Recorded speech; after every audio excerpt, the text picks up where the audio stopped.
Hello everyone, welcome to our channel Education Hotspot. So this is one more topic in the series of IGNOU MA Sociology. यहाँ पे हम बात करें एक topic की which is of MSO2 research methodology and methods. यहाँ पे हमारे पास टॉपिक है आपका जीनियोलॉजी। देखिए यहाँ पे अगर इस टॉपिक को देखें तो एक वर्ड आपने सुना होगा आर्कियोलॉजी। आर्कियोलॉजी में we study about the past, लेकिन हेयर यहाँ पे आप इसको कनेक्ट कीजिए जीन्स से। एंड जीन्स में आप लिखे, जीन्स में कौन जाते हैं? हमारी हेरिडिटरी से ही तो ट्रांसफ़र होते हैं, जीन्स ट्रांसफ़र होते हैं ना। तो यहाँ पे आप क्या लिखोगे? किन से कनेक्ट करो इसे, किनशिप। क्लियर? किनशिप बहुत डिटेल में नहीं भी पता है तो अभी के लिए बस इतना जान लीजिए कि मतलब पूरा जैसे फादर, आपके ग्रैंडफादर थे, उनके 2-3 भाई थे, राइट, आगे उनकी पूरी जनरेशन चल रही है। तो इस तरीके से जो ये पूरी जनरेशन है, द ब्लड लाइन रिलेशनशिप, तो that is known as kinship.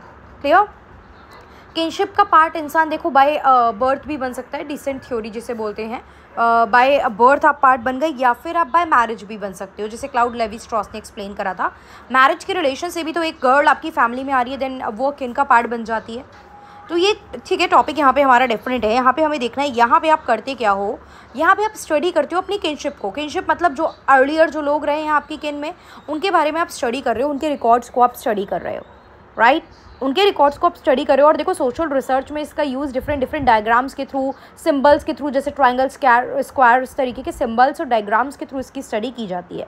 अब फ़ायदा क्या है सोशल रिसर्च में? वेरी ऑब्वियसली आप हिस्टोरिकल फैक्ट यहाँ पे पता लगा सकते हो, क्योंकि जब भी आपको कोई रिसर्च बनानी है किसी टॉपिक पे, you are going to study something, तो आप इन डेप्थ स्टडी करते हो, राइट। और इन डेप्थ स्टडी में what we have to do, हमें तो सारी बैकग्राउंड नॉलेज, बैकग्राउंड चीज़ें भी कवर करनी होती हैं। तो यहाँ पे आप उसमें एक पार्ट, इस पर्टिकुलर चीज़ की अगर आपको स्टडी करनी है तो we use a concept that is genealogy. अब it is the study of family origin and history. Family कहाँ से ओरिजिन हुई, उसकी हिस्ट्री क्या थी। ये जो मेथड होते हैं ये सिस्टमैटिक नरेशन है या फिर डिस्क्रिप्शन है।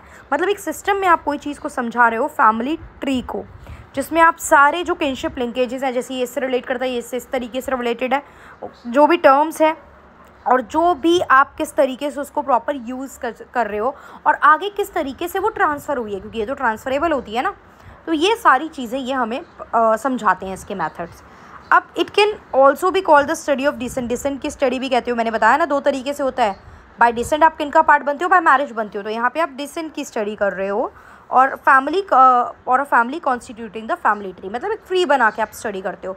छोटे में नहीं ट्री बनाते हैं, ग्रैंडफादर, ग्रैंडमदर, उनके बेटे, ये मतलब ये हमारे अंकल आंट लगे, ये हमारी बुआ हैं, देन इनके बच्चे ये हैं, ये कज़न्स लगेंगे। तो ये सब चीज़ें, ठीक है। तो ये किनशिप की बात होती है। कलेक्शन ऑफ डेटा, यहाँ पे या तो आप ओरल इंटरव्यू लेके सामने वाले से पूछोगे, या फिर कुछ हिस्टोरिकल रिकॉर्ड चेक करके चीज़ों के बारे में ऑब्जर्वेशन लोगे। जैसे हमें कैसे पता चला कि आपके जो एंसेस्टर थे वो एप्स थे, कैसे पता चला कि ये डिफरेंट आप जो बोलते हैं गोत्र या कुल या जो भी इससे बिलोंग करते थे। तो कई बार ओरल इंटरव्यू आपने तो मुंह से सुना अपने पेरेंट्स से, उन्होंने आगे पीछे से सुना था, तो ये चीज़ चलती है। प्लस कई बार आप हिस्टोरिकल रिकॉर्ड से भी चीज़ें चेक करते हो। ये जो है ये स्टडी आपको टाइम एंड स्पेस के डिफरेंट डायमेंशन के बारे में बताती है, बिकॉज आप पुरानी चीज़ें भी तो जान रहे हो ना इसमें। और ये आपको नॉलेज देती है हिस्टोरिकल इवेंट के, जिससे कि आपकी आज की लाइफ जो है वो शेप हुई है। नॉलेज आप एंसेस्टर की लेते हो, बट वही आइडेंटिटी एक तरीके से देखा जाए तो हम कैरी भी कर रहे हैं।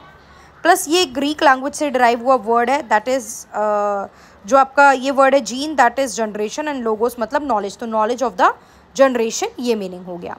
अब अगर आप फैमिली डिसेंट पे ध्यान दोगे चीज़ों पे, तो ये ऐसा नहीं है आजकल आप ये करोगे, ये बहुत पहले से हो रही चीज़ें हैं, ठीक है। ये बहुत पहले से हो रही चीज़ें, जैसे एंशियंट यूरोप की स्टडी की गई थी, वहाँ पे रिटर्न अवेलेबल थी। चाइना में प्रिंटेड वाली कंटेंट में चीज़ें अवेलेबल हैं। साउथ जो सुमात्रा है वहाँ पे जो था बाग क्लोथ पे चीज़ें लिखी हुई हैं।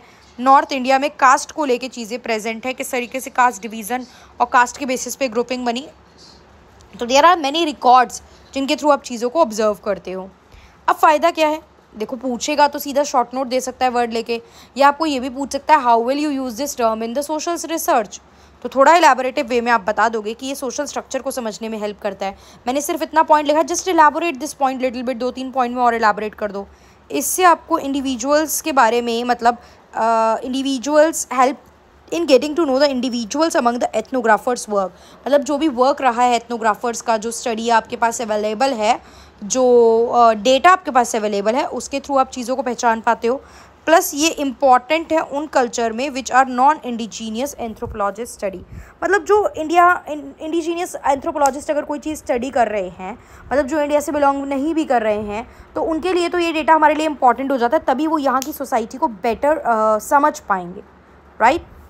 यहाँ पे मैंने बताया, स्टार्टिंग में बताया था डायग्राम सिंबल आप यूज़ करते हो सो दैट किन कनेक्शन बन सकें, प्लस सिंबल हेल्प करते हैं एथनोग्राफर को जिससे कि वो हिस्ट्री को समझ सकें और सोशल सर्कल समझ सकें। सिंबल के थ्रू थोड़ा आसान हो जाता है ना, जैसे आप मेल फीमेल रिप्रेजेंट कर दोगे कुछ डिफरेंट तरीके से, तो you will able to understand it better, quick, थोड़ा ईजी हो जाएगी वो चीज़। क्लियर? तो इस पर शॉर्ट नोट आ सकता है या फिर डायरेक्ट क्वेश्चन आ सकता है, how it help in the study of social research. तो बहुत ज़्यादा डिफिकल्ट नहीं, एक बार रीड भी करोगे तो भी कंटेंट माइंड में रह जाएगा। बाकी कोई डाउट है तो you can always ask this. So that's all for this video. Thank you for watching.